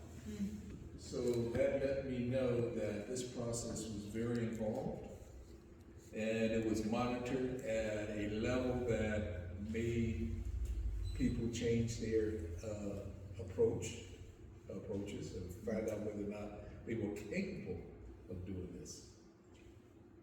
And I have witnessed people who have come into the program that I've been part of, not only at United or McAfee, but also while I was supervising chaplains. They came in, oh yeah, I'm gonna be a chaplain because what you do is so easy. And we sit there and we laugh and listen. It's not easy by no means. We've heard that before as social workers. Yeah, that too. And the thing about CPE, there is development within yourself. That's the first thing that's gonna happen. You are definitely gonna change. You'll start going in there like, oh yeah, I can't wait to be a chaplain, because people see us do chaplaincy and they think we didn't go through any training because it looks so easy and so simple, but they don't know the transformation. Transformation. Just like when you have been saved That's right. and you found yourself at the bottom of the barrel and God lifts you up. You get the same kind of change in chaplaincy. It's also, he's having the spirit over here. This, the transformation. Yeah. And you can't even explain it. You have to experience You it. have to experience it. You have to experience it. You know, one of the things that I have, when we talk about the different forms and some of the things that we do in the community, I met some of the chaplains when I worked for the advisory council through DDHDD. Some of the people that were on some of the councils were chaplains. And whenever we got to go away to the training and we sat down and we had these, believe me, we had some very close, heart-to-heart discussions. There was 2 chaplains that came out of Region 1. There was one that came out of Region 5. We didn't have any in Region 6. But we used to sit down and we used to have some very different. We were down on Jekyll Island. I was going, we were sitting down there talking, and one guy was quoting scripture. Mm-hmm. And the chaplain turned around and said, why he's quoting scripture at this juncture? Because scripture was not needed. And to be able to put things in perspective, that's what was needed. Because when we need to go back to our respective areas, we bring back this information, and because I was in chair of Region 6, which would include 31 counties, Region 6. Then we would have to go to the leadership board, which is state council. We would have to meet with the commissioner of BBHDD and tell them what we want them to do within the community. And believe me, a lot of information came out of some of those discussions were at the base of our proposals to BBHDD. So when you look across the board, information comes from a wide range of sources. And if you are biased, you're gonna miss a program. Yeah. A lot of what's happening in Georgia is that the biases that existed because of predetermination from a historical perspective,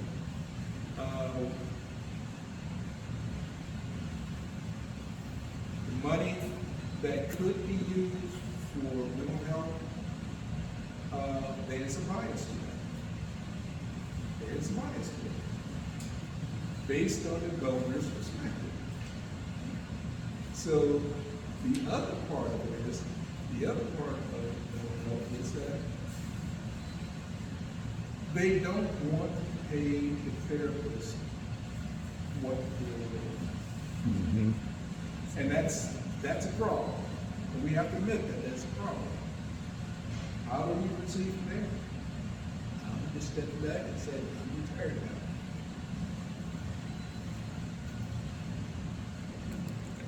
That's good. And then, And I hesitated with training counseling for substance abuse management. But I hesitated with counseling because I knew we reported to the insurance companies. And the insurance companies were just the rates to be taking mental health counseling. A lot of people pay out of pocket, so it won't be reflected in insurance. And everybody uses it for job, life insurance, health insurance, or all the insurance now with mental health. But I went into mental health counseling because I realized I was in a place in my life where unresolved traumas was causing energy, negative energy in my present day. I was finally discovered talking to God into my child.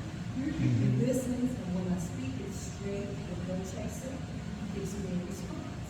I was waking up every morning anxious. Didn't know why. Didn't realize, waking up like this, my husband was me down the road and that instead of thoughts, anxious. And then one morning I snapped at him, and I looked, I said, I'm sorry, you know what to do. I went back to bed, sat on the edge of the bed, and said, God, tell me why I'm so anxious. Tell me why I'm so anxious. He said, you're so prepared to defend yourself in the things that hurt you way up there. We had a marital disagreement. I thought I handled it well. The power that came from 48 years ago, to that argument, there was no understanding. He told me I was dramatic and overacting. I felt all of that emotion. To make a long story short, I'm doing this book by Christopher Cook.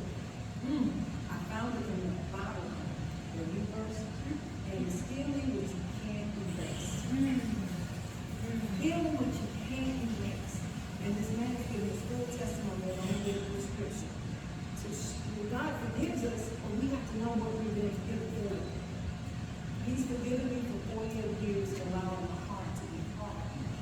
Something I avoided, and God took me back there 48 years ago. My son's father died. And I told God I would never love like this again at age 17. And I haven't. I haven't had the full capacity to love, and that hurt from that loss became anger. So anything in life is going to hurt me, disappoint me, abandon me. Whew, when you think about it. Oh my gosh, the energy. So Christopher Cook is helping me to recognize where all this anger has come from. So I hear you all. If I don't really know, a month ago I wouldn't have known how to express that to her. So what would you all advise as far as helping people heal from what they can't erase?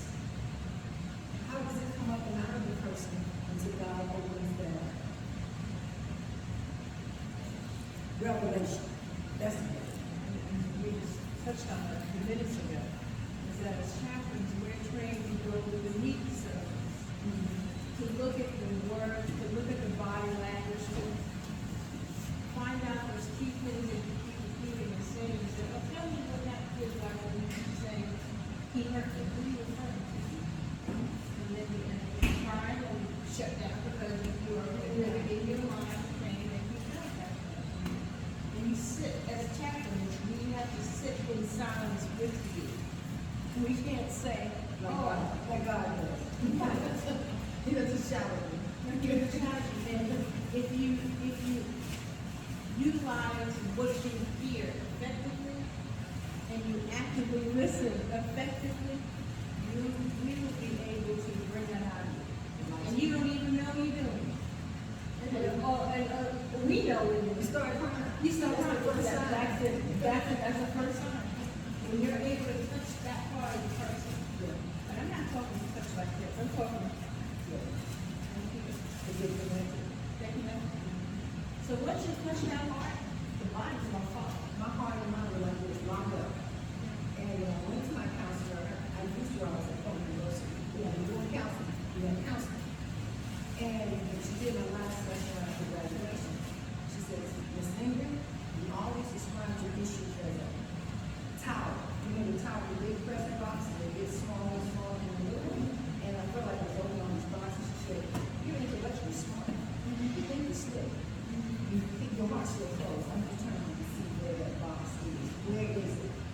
talked last month, the revelation of my son's father dying, and my heart knocking up. She said, oh, that will really about you to come home to. And it was such a relief. I cried a little bit, but I know you better. And that's what really did. I've been loving this man for 68 years. John. Who can compete with it? Yeah, that's strong. So now I talk, I said, brother, I don't get fed up. I don't get short. I'm not short-tempered anymore. I know it was blocking. It was blocking. We don't know how destructive, self-destructive we are. So powerful. I tell my families, don't be burdened or don't feel like you are chained by thought. Because thoughts can change you and not release you. Until you recognize that it's a thought that's keeping you down. And God said, why do you feel like you have to fix it? Just let it go. Let it go. But it's not comfortable in being bound and being chaotic and not wanting to get out of the uncomfortable because we're familiar with being uncomfortable.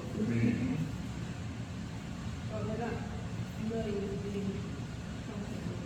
Well, imagine if we had that free spirit to walk through the door and not even be concerned with what's on the inside. But we got to do it. We heard the little individual specifications of what's coming up here. We don't move forward unless we know. You know, stand in the doorway so long that I either push it through or push it back or close the door in your face. I just had a thought. We'll just drop a thought in my.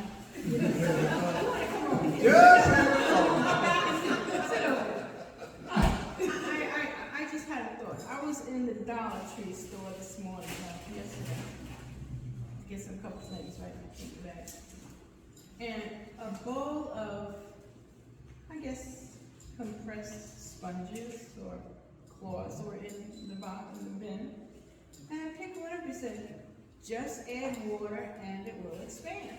I'm like, oh, that's cool. And they had all the different types of, characters. If you open them up to little Mickey Mouse was one, a princess, whatever, right? What you gonna say? Speaks to that box with the legs. See, you to open up that leg, you gotta deposit something out first, right? To open up that sponge to become a cloth, you gotta put water in it for it to open up. For that smaller spot, what did you have to deposit on it for it to open up? We did communion that first time. I love communion. Communion finally, I get it. My heart is excited plus aching. You know, like the sweet and sour kind of thing. I love communion. You know, it gives me, okay, today's my last day, but first Sunday, this is my last day, but I got a chance to go all day with God, right? So that's how I do communion. The last communion, afterwards, tears would go and you realize it. And someone looked at me and said, you okay? I said, I'm tired of being angry. And I didn't realize that. I just said, I'm so tired of being angry. And that's when it journeyed me to revelation. I've been angry for a moment. That was a breakthrough. Oh my. See, I still feel it, but yeah. Been angry. So many of us in you all's category, your service to God. If we don't know that we're angry, how can we share it? If we don't know that we haven't resolved some issues, we just hold them to the problem. You know, because I can quickly tell you, girl, I go through the train station when I married my husband, I just didn't drop off that luggage. I dismiss it just like that. That's it, that's the Yeah. I got on the train, I still got some of that luggage. The next time I call, I'm gonna drop it off, I promise. You know, I can lighthearted without going in the heart. Makes sense? My counsel says, intellectually you good, but you ain't got me food. I can go pretty slow, pretty self fast, and burn up all my tears because I'm not here. And I perfected that. That keeps me from feeling. That's your coping. That's my coping mechanism. And get silly. You've got to know, the first time you had those loud emotions, that's my defense mechanism. It won't let you get so close to me. It'll make you literally standoffish. I'll come towards you as I She's was. so loud, I don't remember that girl. She's too loud, she don't know when to shut up, she don't know when not to say something. But it didn't push me away. You saw it. It made me wonder, Yeah, yeah. and that was good. So I got But that's how we're supposed to tell each other. Cause you will see what I don't think you see. I think God had to give me the gift of empathy. I see it in you too. Yeah. There's one thing, to listen, and when I think of limits, when I was at ITC, and I was trying to go into ministry, I wanted to be a preacher, I wanted to be a preacher. And, one day, Carol Knight, Oh, yeah, I remember her, she was my teacher. Carol Knight told me, I said, Thomas, because I was asking everybody, why don't I feel this preaching thing? Good. And Carolyn Knight told me, said, you know what you're doing? You just like, let's make a deal. Money hall. You down here in front of door number 1. Try your best to get it open, pull it up. And door number 3 down there wide open. I'm waiting for you to walk through. Wait till you walk through. That made so much sense to me. So that's when I started looking around and found out the chapel ministry was coming. And when I went to the chapel ministry, see, then doors just open up everywhere. So sometimes we limit ourselves because and I think it's a lot about how we were raised. Be careful, as a female Yeah, especially. a lot about how we were raised in our homes. My dad's a preacher, so I'm gonna be preaching. My dad was a preacher, and I thought I was gonna be preaching. Right. Turned out that he was a pastoral Yeah. counselor, didn't know that until the day before he died, said, yeah, that's what I did. I'm like, oh. He told me that, the day before he died, that's what he did. I'm like, oh, and things start cooking. That's what I did. But listen to this now. Dad was doing chapel, see. And before they would call it a chapel. Yeah, exactly. He'd get up out of bed at 3 o'clock. I remember one night he got out of bed, my mom begged me not to go. He went and took a gun from somebody to shoot their wife, or shoot their husband. That's the kind of stuff he did. He and one man went and moved people out their homes and stuff like that. He was doing chaplaincy work. And what he was, still passing. Yeah. And see, those are the things that do in our community. The ones that do things without the bullets, do things because they need to be done.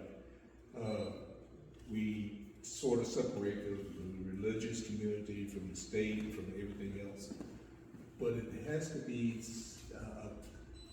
combined in such a way that it prepares us to be able to go in the community and do the things that are necessary to happen in the community.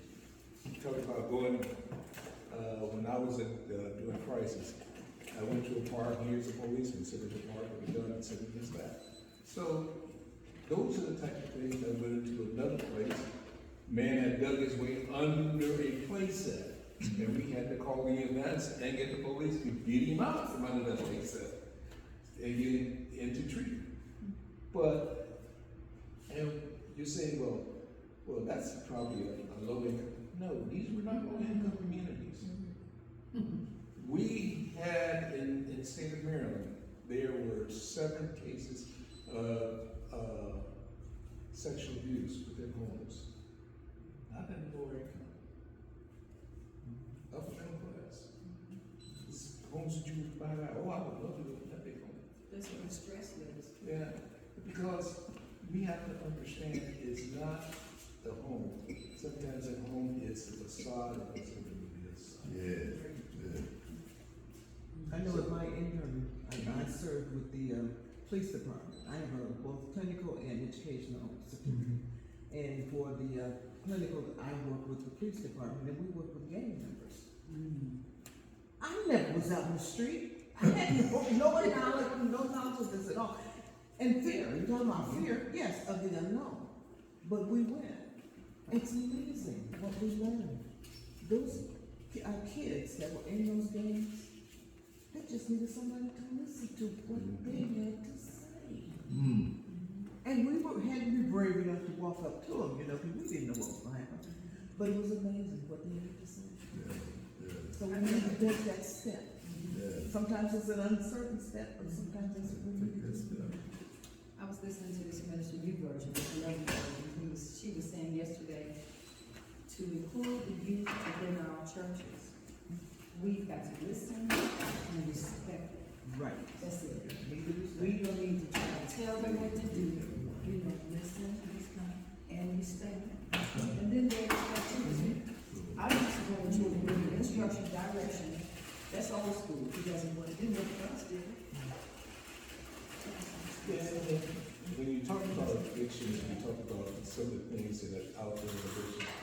There is not enough treatment modalities for addiction, and that's very evident. There's not enough treatment modalities for mental health, because what do we want to do? Well, we want to give them a field. Okay, once you give them a field, what happens then? You got to get beyond pill pump. Got to be able to work with that individual, find out what's the cause of the reaction, and to be able to give that person a better understanding of being able to live with it, rather than they displace it.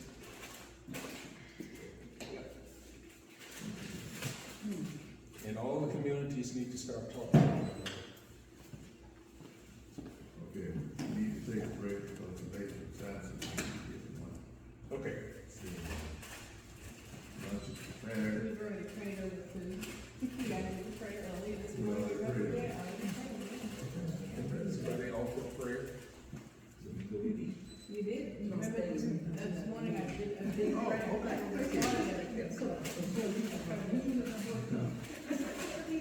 Thank you, Linda. Up to what? Thank you. Yeah, they said it this way. That wall right there? This one right there. They kind of shifted off. She looks like someone who just stay still. Yes. What kind of, drink one, I think. Lemonade. The last time we saw her, we had to take that away with Angela. Well, she, yeah. Last time I saw her, Brother Wallace. Yes. I'm happy. She looks so good. Little girls always call her girl. Wonderful food. Yeah. I tell you, she was a trip, I tell you, she made me laugh. I didn't know she was secretary for bishops and her husband was an elder. Yeah, I know I that. didn't know her husband was an elder. And she's been a first lady in And she's a head. Is she a head? Yeah. Oh, there's Red. Red House. Ted, you want condiments? Yeah, we can have some mustard and mayonnaise. Yeah. Then we got the, we got, okay, ketchup. We got all the vinegar, want the vinegar? This is good. Okay, I think this. okay. Yes, if not, you can have that. There's a, Master Life. Sir, have you ever heard of the Master Life program? No, That's the 13th. I'm retired. 24-week Bible study, Intensive Bible study. It's, it starts out as discipleship. And then it's discipleship personality, and disciples character. Oh my God. That's why I received recovery. Okay. Yeah, well, right when you get free. Went into the rooms and found out why it didn't work. Yeah. A lot of people go into like the rooms and find out that, We're gonna bring them. Yeah, I bring it. there's a lot of things within the rooms that, Perpetuate. they're addiction. Yeah. follow me. A lot of them go in the rooms just trying to sit there and just listen. It's like going down to Brady, I go to Brady, you never sit there. I'm all good right Bring now. them out and give inpatient leave. Tell my doctor the truth, or just listen to them. Get the prescription and fill it and take it out.